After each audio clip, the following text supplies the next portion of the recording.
This is episode 6 of the Growth Tigers podcast.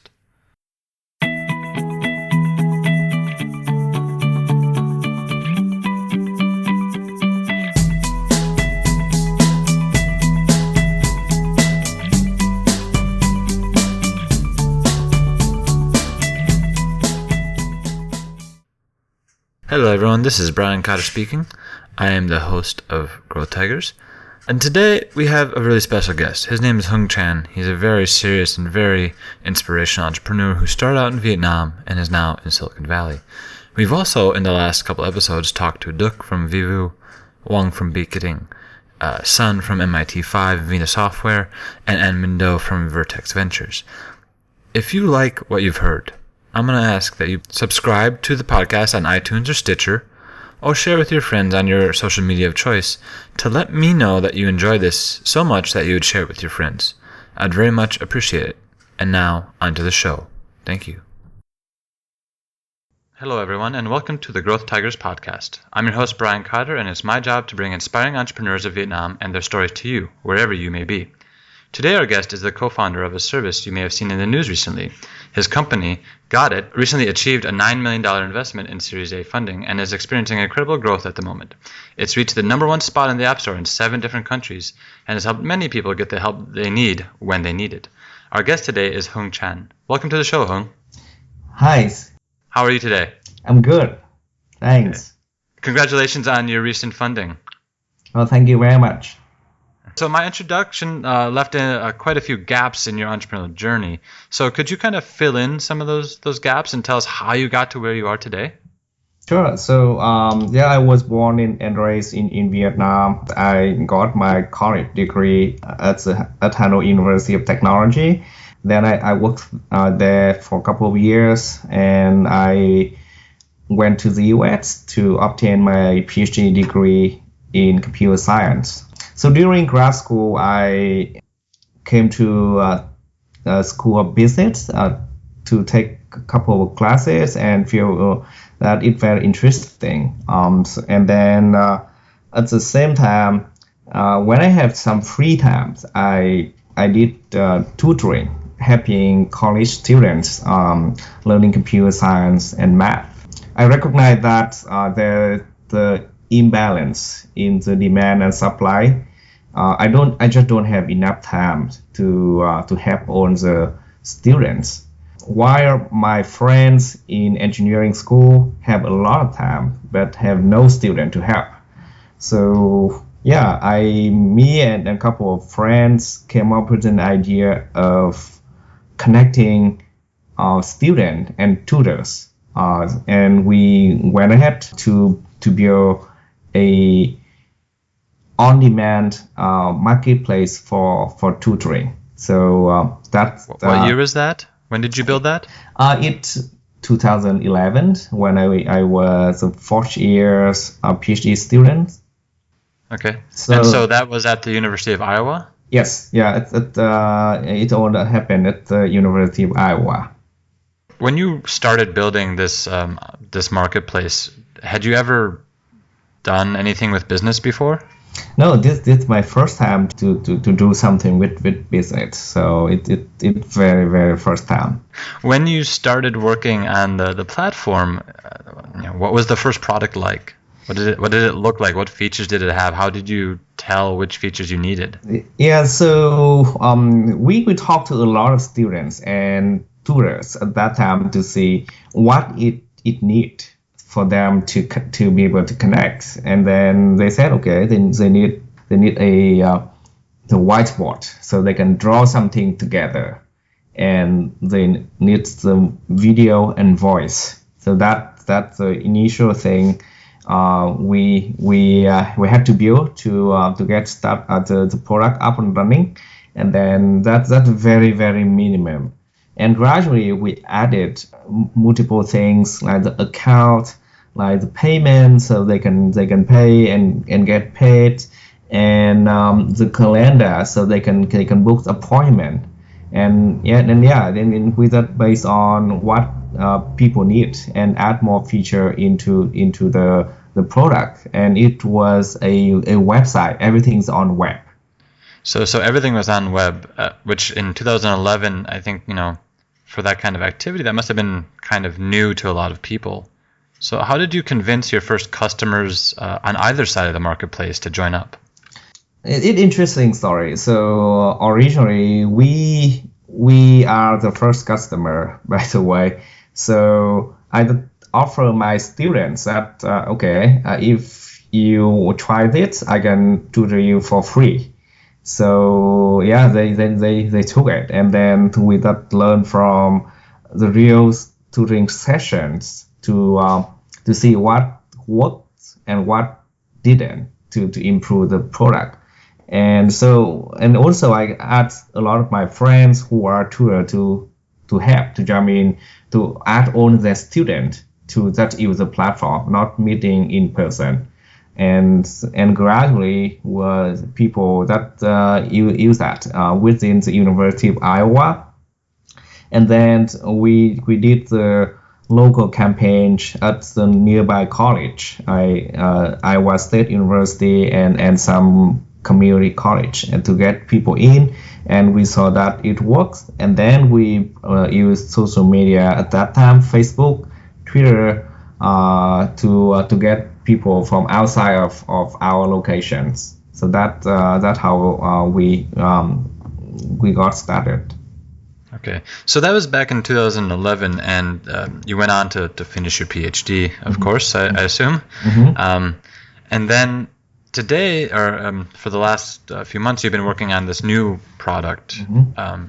Can you kind of explain the transition from where you started in 2011 to what has just gotten funded, and how is it different, and what is the vision? Yeah, so actually, the new product, we have been working on it for 2.5 years. It's not just a couple of months. A little bit behind. I'm sorry. Yeah. So in 2013, late 2013, we saw that tutoring efforts get a reasonable growth, but it kind of slow. And then at the same time, we saw another comparable business got acquired for the moderate amount of money.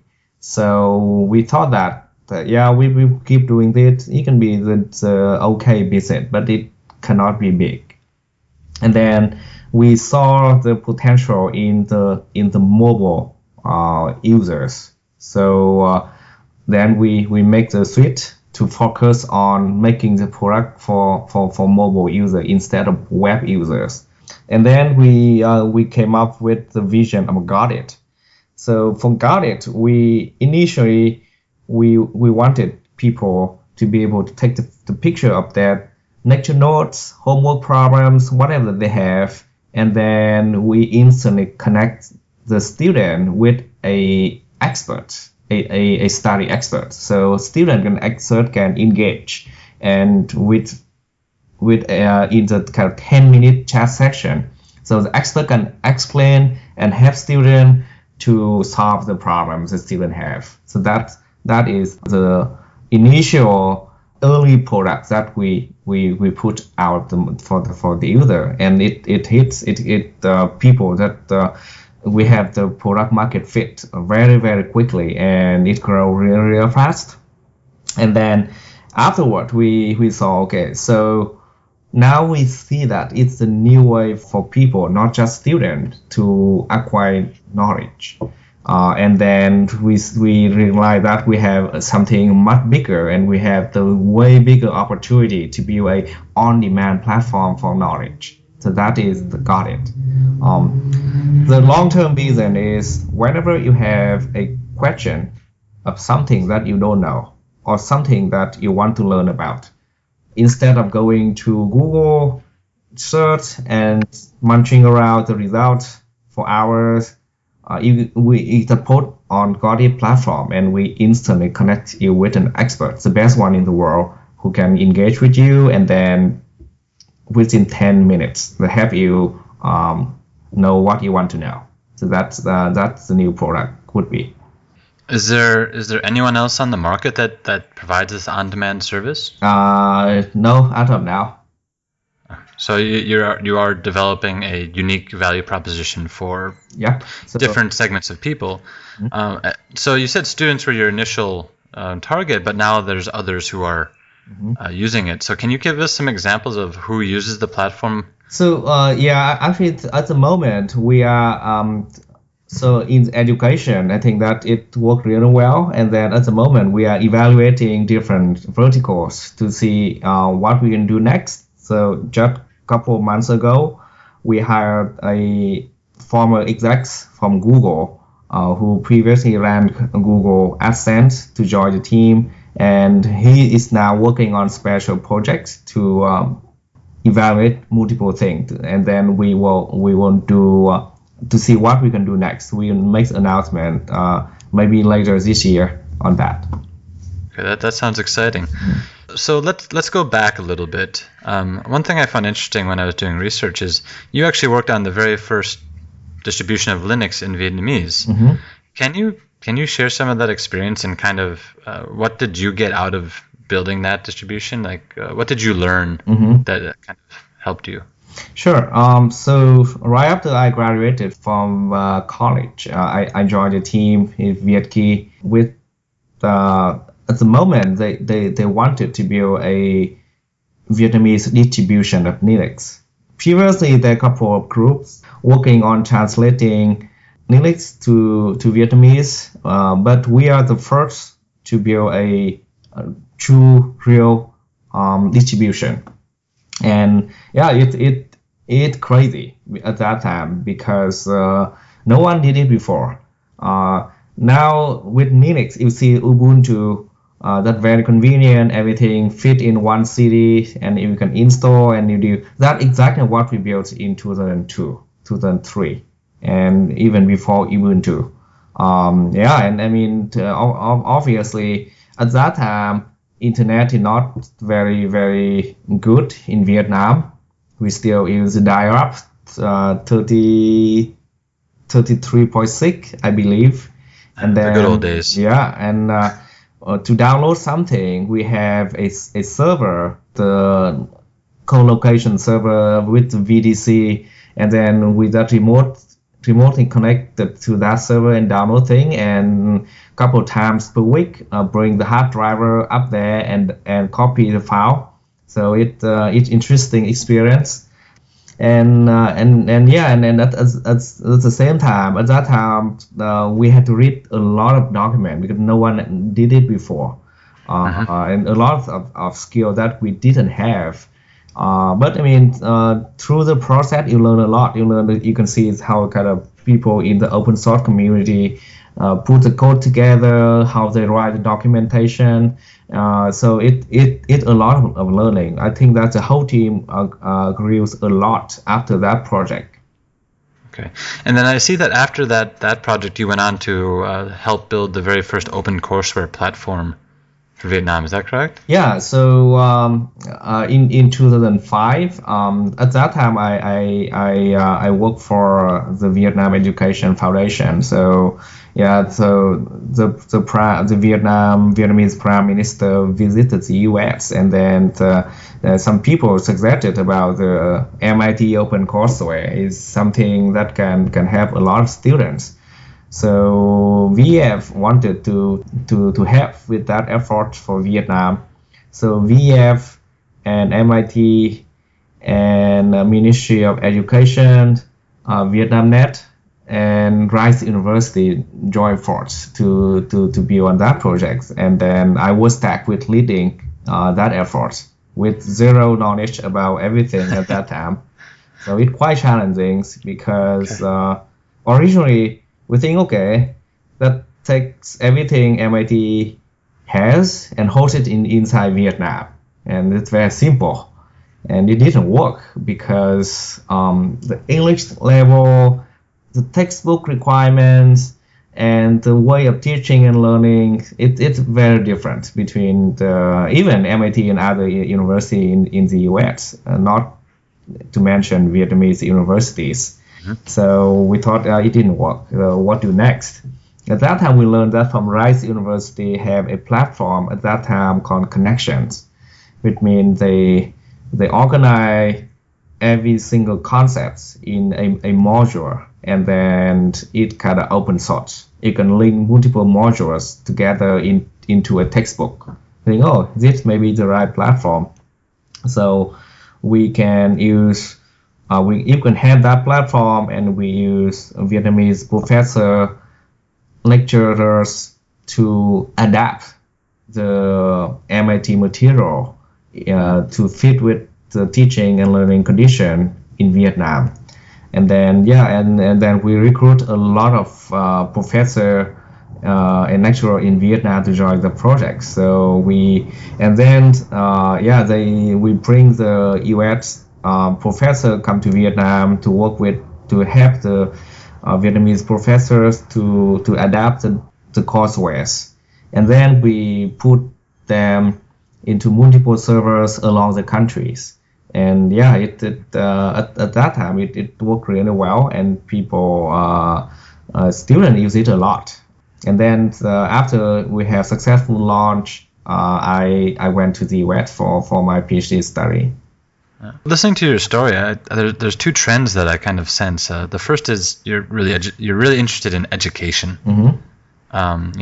From the OpenCourseWare to Tutor Universe and Gotit. Mm-hmm. And the other side is you always seem to be ahead of the curve. The first distribution, the first OpenCourseWare, and then now with Gotit you have a unique value proposition for these on-demand networks.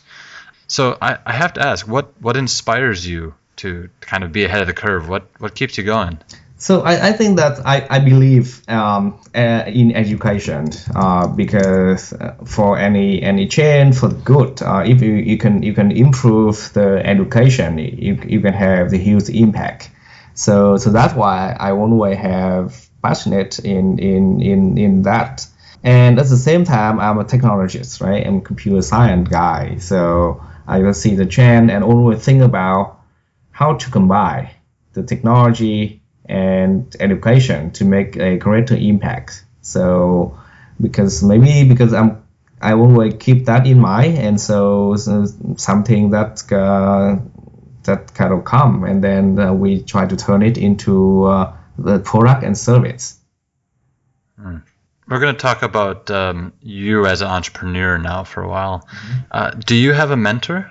Oh yeah, I mean, of course. I know everything to run the company, to hire the great people, to raise funds, all kind of things. So of course, you always have some mentor to be successful. Someone you can kind of come to talk to when you have problems, or sometimes you need more information to make the decision. So yes, I have, and then I'm fortunate to have the best guy in the valley. So first one is Peter Rayland, who is also now my co-founder and executive chairman. He taught me a lot of things. That imagine that when I moved to Silicon Valley, I was a software engineer. I knew very little about running the company. And so now I have a lot of I had a big team and the top 5 products in education in Apple App Store. So it takes a lot of effort, and a lot of things that I don't know I have to learn from him. The second one is Guy Kawasaki. So he's also the Silicon Valley veteran too. So he helped a lot. That 2 people I always run into when they have problem. With Peter, I work with him kind of day to day because he likes work focused most of his time on Gotit. Yeah, so yeah, definitely. And in Vietnam, I have Kian Pham. If you probably know him. So there's a couple of things. He kind of have background both in the US and in Vietnam. So something the US mentors don't have the insights. So I reach out to Kian on that. Okay, so you actually have 3 mentors then. Yeah. That's It's a lot of support for you. Yeah. Considering you mentioned Guy Kawasaki, he's a busy guy. How did you initially connect with him? It must be an interesting story. Yeah, it's a cold email. Cold email. Yeah, send him the cold email because Guy Kawasaki he have something that we listen to a lot of his talk on YouTube and we know that he is a strong supporter of foreigners entrepreneurs.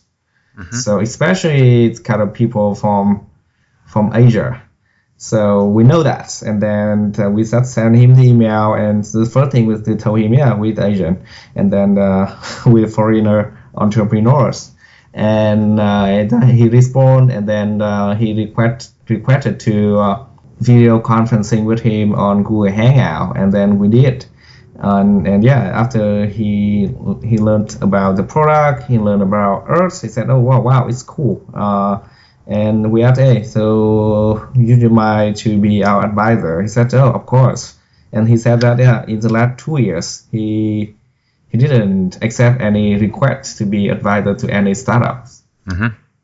So I love that story. I wasn't expecting you to say a cold email. I was expecting a referral or something. So yeah, when you are an entrepreneur, it means you have no fear to anything. It means why not? That's a great lesson. I mean, the fact that you reached out, you presented yourself, you knew who you were talking to before you talked to him. Yeah.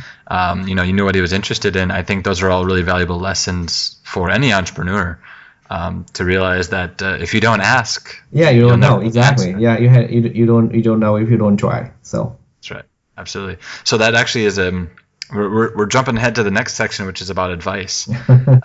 I like to ask everyone I interview if there's a piece of advice that sticks with them, that they go back to when things get challenging or tough, something that a mentor told you or you read in a book. So for you, is there a particular piece of advice that kind of sticks with you throughout your journey?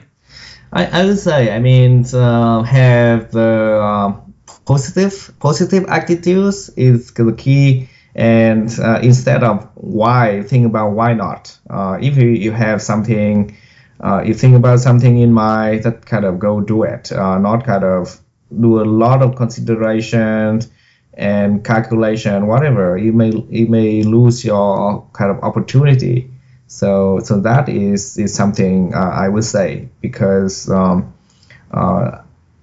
far I learned a lot, and I think that with startup, speed is everything. So if you have the idea, that go do it and try to validate it to make sure that it's a real idea, or it's just something you feel cool about. So that's very important, because most of the founders, when they came up with something, they are so excited about it, and then they go do it. And then they just keep doing it without considering who is the benefit of the ideas. So that's the main advice I would say to everyone. So have something, try to validate it, and do it immediately. Don't wait, or don't do a lot of consideration. You will lose your opportunity. That's great advice. I mean, I see it over and over again. Speed is your only advantage, but until you're in the driver's seat, I don't think you understand what it really means, right? Yeah.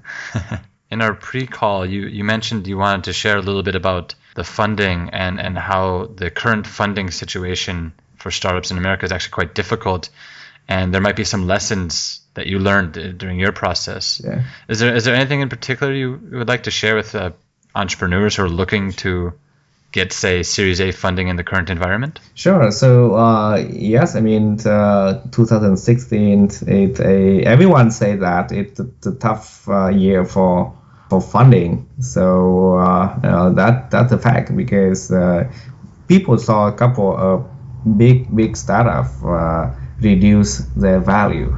So that makes the fundraising tougher. I mean, we fortunate to get our Series A and seed round done. So we did make announcement a couple of days ago that we raised over $9 million in seed, and Series round, and the investor is great. It's the Capricorn Investment Group who funded crazy ideas like Tesla, like SpaceX, like Planet Labs. So we are very excited about it. Yeah, they that love the breakthrough ideas, and then they believe that Gotit, when we turn it into a on-demand platform for knowledge, is something huge. That's the next big thing.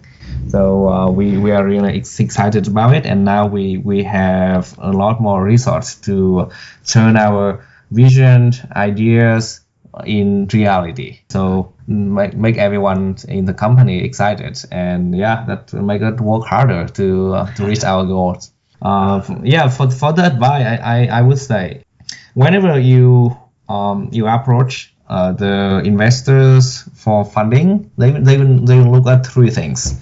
First, they look at the product and see that if your product solve problems of multiple people, not just you. And second, the market. If even you had great products, you cure the pain point of multiple people, but how big is the market? The market is attractive enough for them, because all the investors are looking for the next Google, the next Facebook. If the market is not big enough, they will pass. And third, they look at the team. Do you have a great team to bring the company to what you wanted it to be? So that three things. If you do the angel round, when you just have the prototype, different. But if you want to do the Series A or even the seed round, you need to have three things that mentioned, very, very solid to be able to get a company funded. Well, that's more solid advice from you. I think all of you entrepreneurs out there listening, I think you should probably take his advice if you're looking for money. He knows how to do it. Thank you for that interview, Hung. I'd like to share with our listeners, how can we get in touch with you? Where can we find you on social media? Where can we learn more about your activities and your product? Yeah, so I'm very active on Facebook. So my username on Facebook is HUNGTRV. So that's mine. The same with LinkedIn and Twitter. Okay, fantastic. I'll make sure those links are in the show notes, and that's the end of the interview. So thank you very much for your time, and best of luck with Gotit, and we're looking forward to seeing where you go. Thank you very much, and thanks for having me here today.